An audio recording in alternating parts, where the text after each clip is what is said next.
qu'est-ce qu'on y fait? Le lycée de Jean Moulin de Plouhinec est essentiellement basé sur les métiers du bois. Là, on a le bac pro menuisier installateur, le CAP menuisier agenceur, on a le CAP charpentier marine et on a des formations complémentaires, agencement de bateaux, etc. Voilà. Et effectivement, c'est une petite structure, mais qui fait également internat et qui reçoit des élèves de la France entière, on va dire aussi. Parce qu'on a notamment le CAP charpentier marine, qui est une formation où il n'y a que 3 établissements en France. On a une réputation même au-delà de nos frontières et on place des élèves même en Angleterre, en Écosse. Sera-t-il possible de développer les formations donc, en lien avec la mer? Bien sûr, on a déjà essayé de le faire par le passé. On a fait des demandes pour avoir un BT charpentier marine, un BTS. Et on avait reçu des accords, mais sans les subventions, sans ce qui nous a pas permis de les ouvrir, quoi. Et bien sûr qu'il y a encore beaucoup à faire. Donc il y a les locaux, il y a tout ce qu'il faut, il y a les enseignants. Et on a un matériel de pointe, on a des professionnels compétents.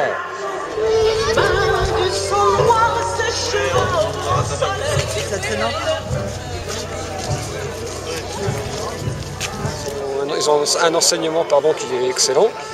Par contre, c'est quand même dommage, comme je dis pour le mien du moins, le rectorat l'a laissé s'inscrire en début d'année et ça ferme maintenant. Donc il aura fait 1 an là et après on ne sait pas trop où il va aller. Donc c'est un point d'interrogation pour l'avenir. Et ça c'est bien dommage. Bien parce que c'est un petit lycée avec des petits élèves, pas un peu de nombre d'élèves que l'enseignement est moins bon. Au contraire, des fois c'est souvent là que les élèves sont mieux. Ils sont à l'aise, il y a un suivi qui est beaucoup mieux que dans les grands lycées, quoi.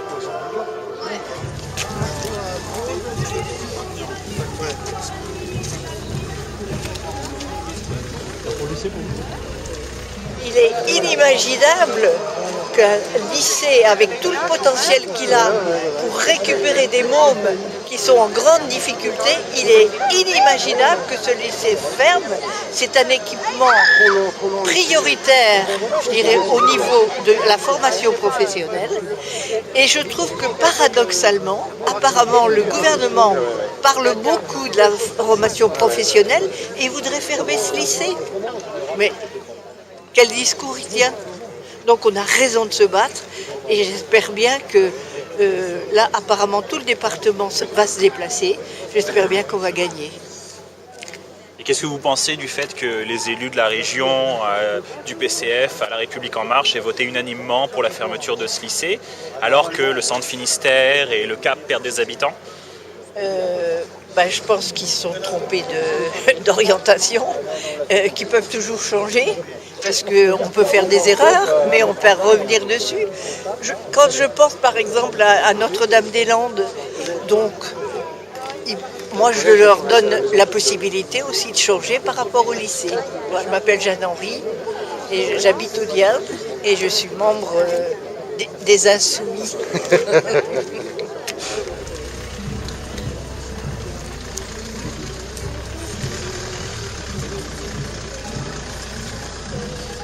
Et que d'un côté, on ferme un lycée technique où on a la chance d'être à côté de la mer, où on peut avoir du travail à côté du lycée, quoi. Le lycée a tout ce qu'il faut pour pouvoir former des gens et il n'y a pas que le technique. J'entends là pas la charpente navale, la menuiserie ou tout ça. Je parle aussi, il peut y avoir dans d'autres domaines quelque chose qui peut ramener des gens dans le Cap, les énergies nouvelles. J'étais en formation en charpente navale en 2015-2016. J'ai un emploi ici, dans le Cap Sizun. Je suis charpentier marine. Je travaille sur l'entretien d'un vieux gréement au centre nautique de Plouhinec.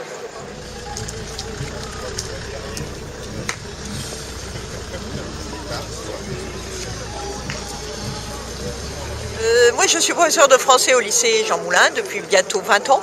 Et donc, je connais bien la problématique de cet établissement. On a peu d'élèves et c'est ce qui nous permet précisément de faire du bon travail.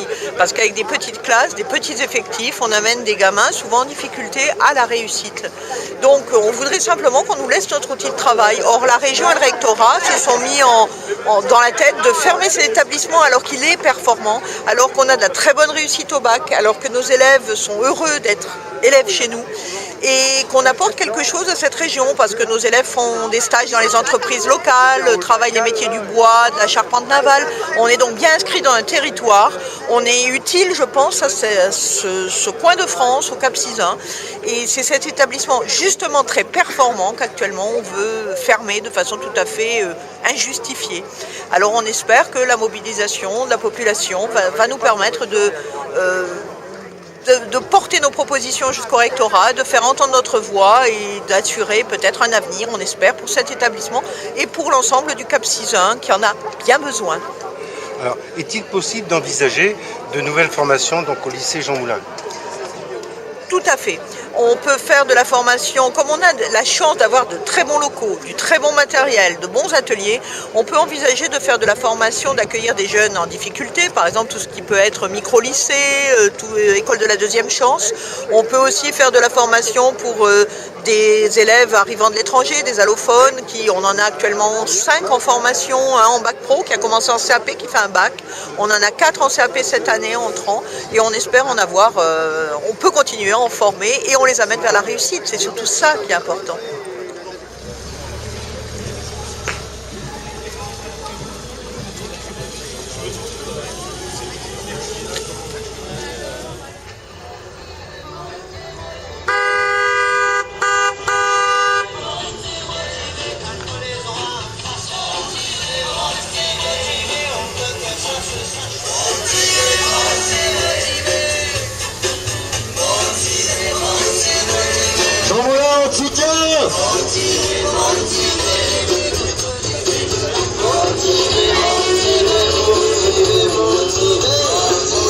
C'est d'abord le lycée public de tout le territoire entre le Cap-Sizun et Douarnenez Communauté. C'est un lycée qui a su former de nombreux jeunes depuis de nouvelles années. Il y a des enseignants qui vivent ici, du personnel d'encadrement administratif, technique qui vit sur le territoire et on ne peut pas enlever cet outil structurant d'un territoire qui par ailleurs voit ses classes fermées. Aujourd'hui sur Clédin, il y a une annonce de fermeture d'une école privée. C'est pas un bon signe, non plus. Et est-ce qu'on peut envisager de nouvelles formations donc, à ce lycée public Jean Moulin? Là, des formations, et des formations effectivement, des formations peut-être qualifiantes, qu'elles soient éducation nationale ou qu'elles soient liées aux filières métiers. Il faut regarder aussi au niveau des entreprises. Je ne sais pas si les chefs d'entreprise sont là aujourd'hui. Ceux qui recrutent aujourd'hui, ces jeunes, je pense aussi qu'il faut qu'ils se mobilisent pour ce territoire parce que demain ce sont des apprentis ou des jeunes en stage qui n'auront plus, ce sont aussi des entreprises artisanales qui ne seront pas reprises parce qu'on n'aura pas eu de formation ici sur le territoire. Oui, alors je suis Florence Crom, je suis élue sur la commune de Carlaz.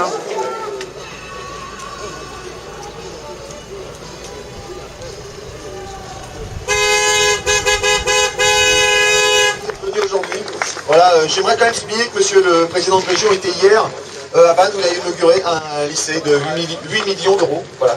Donc il s'agit bien de choix politiques, nous ne voilons pas la face. C'est un choix délibéré que de fermer le lycée, que d'abandonner les lycées qui sont périphériques. On est déjà une région périphérique, on est nous une sous-région périphérique. Voilà, donc on se retrouve loin, ignoré de tous, enfin pas pour tous, non. Maintenant, il s'agit bien d'une décision politique. On doit s'impliquer, faire de la politique, j'ai envie de dire au sens noble du terme, impliquons-nous. Merci à tous d'être venus aujourd'hui, de prouver que vous vous emparez de cette question. Merci à vous tous. Et est-ce qu'il y a une véritable cohérence d'extraire la charpente navale sur ce territoire? Je vous rappelle Douarnenez, le port musée, une longue histoire. Je vous rappelle Arvag, les Cadorettes, les Kérésites qui ont lutté, qui ont fait émerger cette activité qui est la culture autour des bateaux traditionnels. Voilà, quelque chose s'était construit. Oui, il y a une vraie cohérence. Merci Paul Robert qui est ici, qui représente les ateliers de l'enfer, qui est le bras armé de la région pour faire de la formation professionnelle pour adultes, s'agissant de la formation en charpente navale. Et bien là, on va extraire du territoire. Pourquoi? Quelle logique d'extraire du territoire cette formation, alors qu'elle a toute la légitimité d'y être, et même, j'ai envie de dire, d'être développé. On parle de faire un BP, enfin, les choses ont déjà été débattues en région. On aimerait que je me tourne vers vous, messieurs les politiques qui êtes là aujourd'hui. Il faut vous emparer de cette question. Arrêtez de vous indigner, arrêtez de faire des déclarations. Maintenant, il s'agit d'agir. Merci. Bravo.